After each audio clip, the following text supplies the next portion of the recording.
Hello, welcome to Maths with Raz. I'm your host, Mr. Raz. Today we'll be doing bearings. So what are bearings and why use them?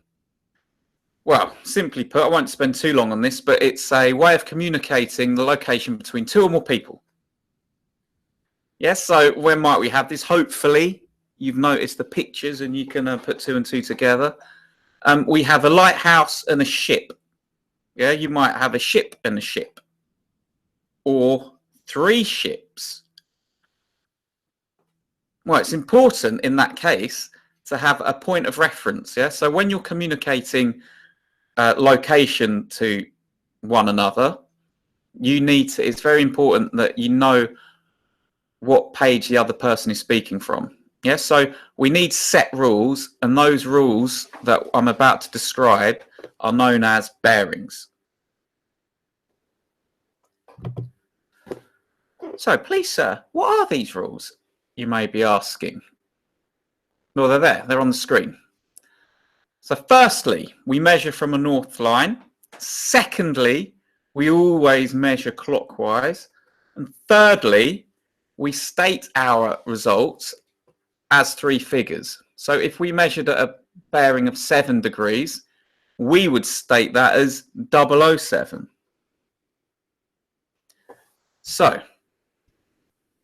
don't worry, I'm not leaving you in the lurch. I'll talk through that a little bit more.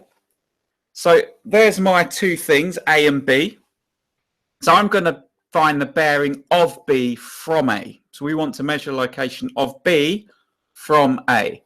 So firstly, I put my north line in. It's often useful to do a dotted line between the two positions just to make it easier to measure. And then thirdly, we'll get our protractor, bring it over, measure that. And that is around 126 degrees. Therefore, the bearing of B from A is 126 degrees. Now, that didn't seem too difficult, did it? But it does get a little bit harder. Yeah, so before I get to a harder version, just recap. We measure from a north line. We always measure clockwise.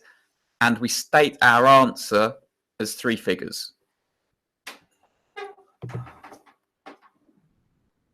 So here's a little bit harder. Find the bearing of A from B. So this time we need the north line at B.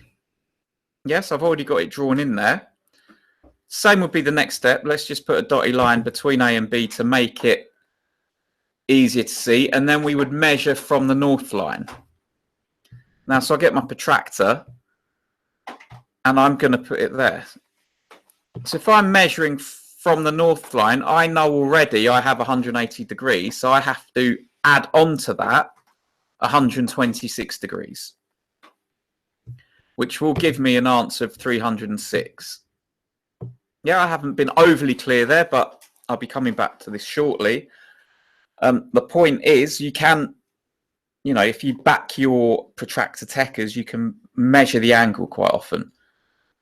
But it's also very easy for someone examining you to write the question away where you can't measure with the protractor. Yes, you need to be able to do it both ways. And because of that, I'm going to take this chance to just recall some angle facts. Now, if you're poor, if you at these sort of angle facts, check out my angles video. You can see that on it's razmaths.com. Go to the website, or on my YouTube channel, Maths with Raz. Don't forget to subscribe. So, if you look here, these are the ones we'll need today. Top left, we have angles in a circle.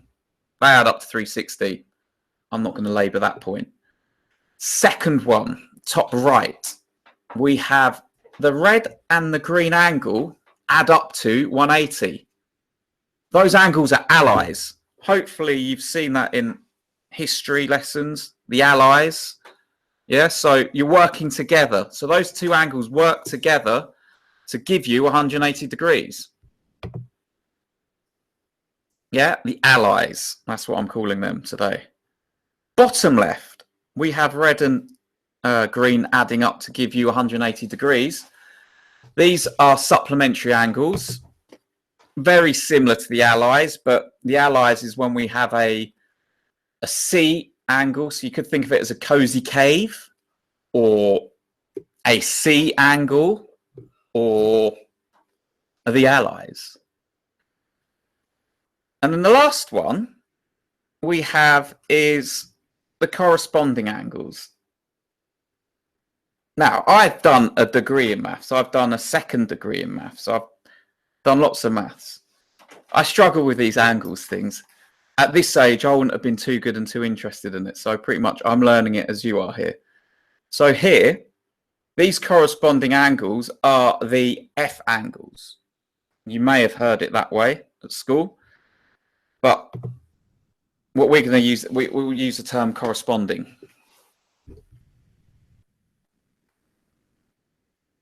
So that's the recap.